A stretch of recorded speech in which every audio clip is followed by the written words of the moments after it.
आता तेलामध्येच लाल तिखट टाकून घ्यायचं आहे आणि आता टाकू साबुदाणा.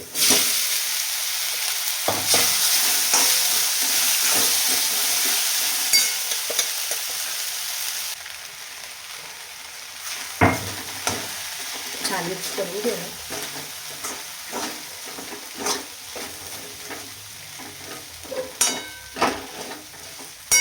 हाय हॅलो नमस्कार. तर तुमचं सगळ्यांचं एकदा आपल्या काय नवीन रेसिपीमध्ये मी सीमा खूप सारं स्वागत करते. सो आत्ता स्वयंपाक झाला आहे. वरण भात आणि भाजी वगैरे झालेली आहे. सो आत्ता बनवणार आहे मी साबुदाणा खिचडी. तर मी हा साबुदाणा आहे ना कालच भिजू घातला होता, पण काल नाही करणं झाला तर फ्रीजमध्ये ठेवला होता. तर म्हटलं चला आत्ता बनवूयात. तर ह्याच्यासाठी ना शेंगदाणे आहेत ते भाजायला ठेवलेत आणि आत्ता शेंगदाणे भाजून घेते. खरं तर लाईट पण नाही आहे, मोबाईलचाच ब्राईटनेस आहे, बॅटरीची पण चार्जिंग सगळी संपली आणि आता लाईट कधी येईल काही सांगता नाही येत. आज मंगळवार आहे. स्वतः गॅस बंद करते आणि आपल्याला ह्याच्यात आता मिक्सर लाईट पण नाही, आता मला बारीक करून घ्यावं लागतं ग्लासमध्ये, ह्याच्यामध्ये उकळीमध्ये. सो आता त्याच्यासाठी एक बटाटा घेतला आहे, छोटा साईजचा घेतला आहे, कारण की थोडीच बनवायची. उपवास वगैरे असं काही नाही, पण आवडती म्हणून बनवायची. तर म्हटलं कसं कालच बनवायची होती, पण काल मला तब्येत बरी नव्हती माझी आणि हॉस्पिटलमध्ये पण गेलते मी. तर म्हटलं चला आता आज बनवूया. एक छोटा साईजचा बटाटा मस्त कट करून घेतला आहे आणि मला लाल तिखटाची बनवायची, हिरवी मिरचीची जास्त म्हणजे आवडती, पण एवढी नाही, मला जास्त करून लाल तिखटाची खूप जास्त आवडती. आता रुद्र शाळेत गेला, त्याचा टाईम होत आला आहे, तोपर्यंत म्हटलं साबुदाणा खिचडी बनवून ठेवूयात. म्हणजे स्वयंपाक वगैरे सगळं झालं आहे. तो जेवण करून पण गेला आहे, पण म्हटलं आता तो याच्या टायमिंग म्हणजे त्याला पण नाही आवडत आहे साबुदाणा खिचडी, फक्त मलाच आवडती. पण खाल्ली थोडीशी गरम गरम, तर तोपर्यंत होईल म्हटलं. आता पावसामुळं ना लाईट पण नाही आणि लाईट नसली की मग घरातले जेवढे लवकर कामं आवडतील तेवढं चांगलं. नाही तर एकदा लाईट गेली की बघ, आता म्हणजे कपडे राहिले आणि आता लाईट आल्याशिवाय आता धुता येणार नाही, कारण की खूप अंधार आहे.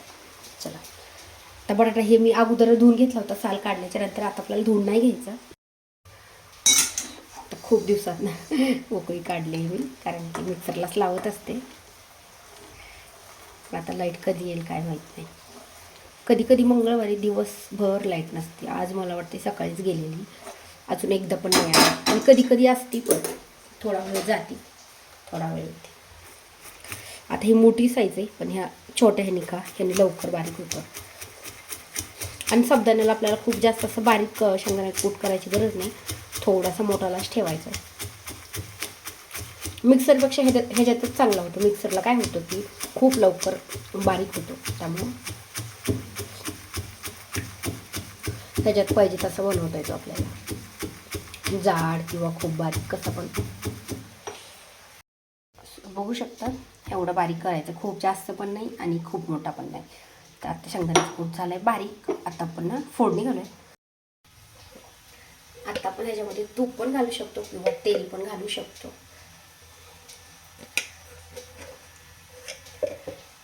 आता मी चमचा तूप टाकले. आता ह्याला ना म्हणजे साधा बनवायचं आहे मला, म्हणजे एरवी खायला. तर ह्याला फोडणीला थोडीशी जिरे कोथिंबीर टाकली तरी चालते, पण मला जास्त नाही आवडत आहे, म्हणून जशी सेम उपवासाला बनवतात ना तशीच बनवणार आहे मी. आता लगेच ह्याच्यामध्ये बटाटा टाकून घ्यायचा.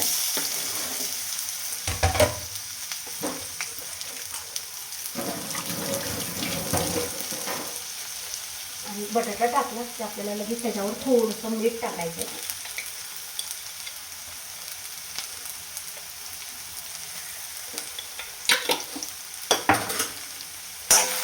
तेलामध्ये बटाटा आहे छान परतून घ्यायचा आणि नंतर आपल्याला 1 ते 1.5 मिनिटं झाकण घालून ठेवायचं, म्हणजे बटाटा आहे आपला छान उकडतो.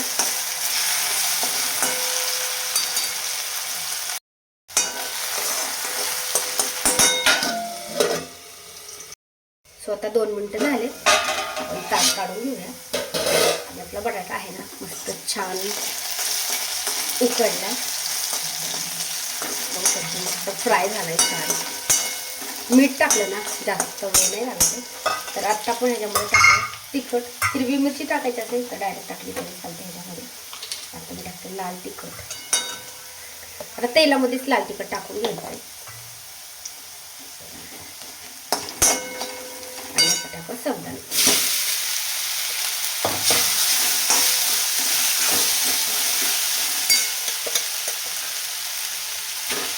आता हे साबुदाणा पण थोडासा जास्त भिजलाय, नाहीतर एक दिवस जास्त भिजल्यामुळे थोडासा जास्त भिजला. तर मला वाटतं चिकट होतं की काय. आणि आता टाकूया शेंगदाण्याचा कूट. आता आपल्याला अजून मीठ लागणार आहे थोडंसं, कारण तुम्ही अगोदर थोडंच टाकलं होतं.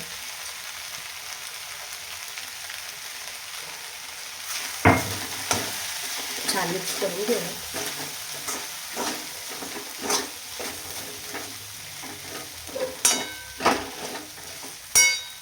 आता अजून थोडंसं मीठ टाकते मी ह्याच्यामध्ये.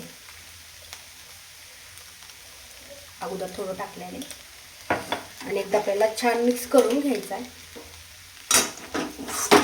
लाईट नसल्यामुळे थोडंसं ब्राईटनेस कमी होतो.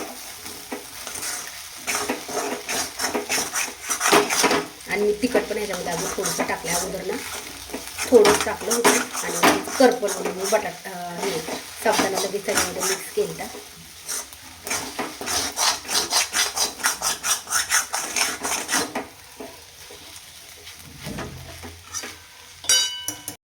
सो आता आपल्याला एकदम लो गॅसवरतीच ह्याला 1 ते 2 मिनटं छान परतून घ्यायचे. आणि नंतर आपल्याला ह्याला झाकण घालून ठेवायचं आहे. झाकण पण 1 ते 1.5 मिनटच घालून ठेवायचं आहे. परत एकदा परतायचं. परत जोपर्यंत साबुदाणा हा चांगला शिजत नाही ना तोपर्यंत 1-2 मिनटं झाकण घालून परत एकदा छान मिक्स करून घ्यायचं आहे. आणि परत झाकण घालायचं. त्यात मी ह्याला लगेच झाकण घालते फक्त 1.5 मिनटं, 1 ते 1.5 मिनटं. आता 1-1.5 मिनटं झालाय. परत एकदा झाकण काढून त्याला एकदा अजून परतून घ्यायचं. त्याच्यात थोडंसं पाणी जास्त पडलं त्याच्यामुळे थोडासा चिकट झालाय. नाहीतर एकदम सुटसुटीत होतं. पाणी थोडंसं कमी टाकायचं भिजताना. आणि जास्त वेळ म्हणजे मी रात्री भिजू घातला होता. तसं मला सकाळी बनवायचा होता, पण आज सकाळी बनवते म्हणजे कालचा. त्याच्यामुळे अजून जास्त चिकट झाला आहे. नाहीतर 4 ते 5 तास भिजला ना तर जास्त चिकट पण नाही होते. आणि पाणी थोडं घालायचं जरा कमी.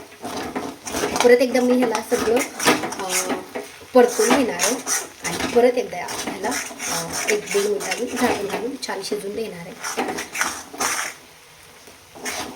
शिजला की त्याचा कलर आहे ना तो ट्रान्सपरंट होतो बघू शकता. आत्ता पण शिजला आहे, पण मला वाटते थोडंसं अजून 1 किंवा 2 वेळेस झाकण घालून अजून शिजला तर कच्चा नाही राहणार. अजून याला एकदा 2 वेळेस म्हणजे आत्ता एकदा आणि अजून एकदा परतून झाकण घालून ठेवायचं म्हणजे सगळं छान शिजतो. आता परत एकदा परतून घेऊया.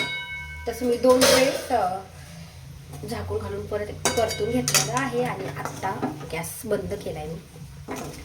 तर साबुदाणा खिचडी आहे मस्त तयार झाली.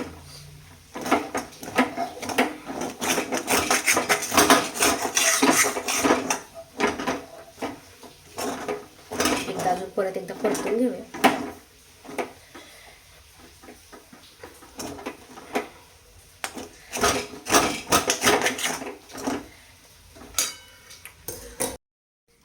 बघू शकता आपली साबुदाणा खिचडी मस्त झाली, खायला तयार आणि टेस्टीला पण एकदम मस्त झाली.